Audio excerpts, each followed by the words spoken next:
O case ya. Na wo dey na oka. Chama Wontumi dey ya wo court bi. O dey be me court ni bi. Ye chi no na me ko. Anyone any can say amunamuno so no. Court dey say ono abetima. But you say ya kwan ya omo fa so omo chi no no. Oh, ya na okay. But say bia on daily basis ne ho routine court na end me Kubi. Oh, okay. I see. Matthias pa. But so follow case na there. Papa. Is it in the lawyer and the Appiah-Kubi say? Yeah. But so or channel. Yeah. Na say John ya. Say omaya yetimu.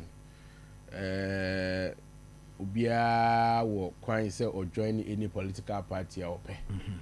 What I say? That is why I yeti hey minimum CPP. Ana PPP ni eti ha ye kire adwen. What you say? The fact say will be joining a political party no doesn't mean he say oh your enemy. Adwen kire. Tina woka say me nkoku na enye be man your physical sometimes then no your smartness. Adwen.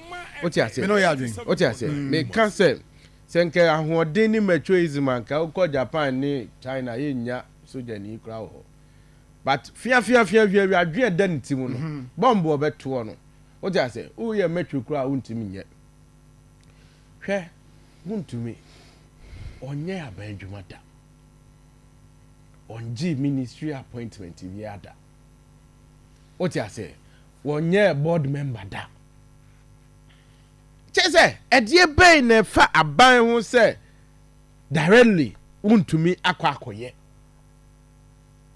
Wontumi gina so ediye bibi etia no ne dia o ya ne say oye regional chairman of New Patriotic Party in Ashanti ena nya say obeye regional chairman no so ntina na oye mining ana oye na dwuma dada na eka abrabo so ho se jo Wontumi ntina se abra unya adwuma now ubeye adwuma so a ubeji concession enye se Wontumi no akọ concession enya ne dia so ubeji concession se sa bia yi ya register wo midin mu se eye me dia metimi akoso legally 87.9 ache se eye ne dia wo se wo se ye de ma no ye adwuma ena enkrofo bi akoso a omo ye adwuma illegal onu akra nko start mining ho e wo home but registered in his name ena ya say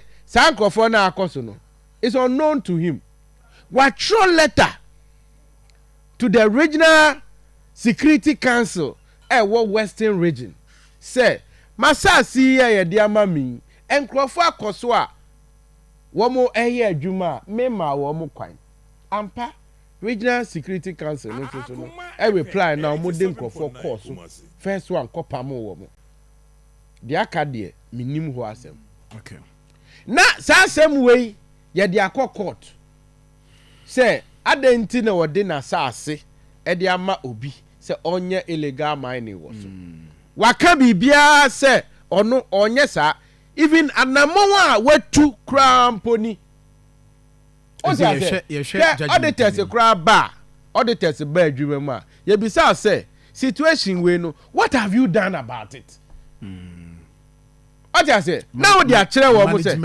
yes yeah this is what I have done management response yeah so what I say but e ba say wunya bibia mfa ho a then ye betima ka say bibi say we there wa ye bibia fa ho enya the then minister for the region I'm friend is saying Ochiri Dako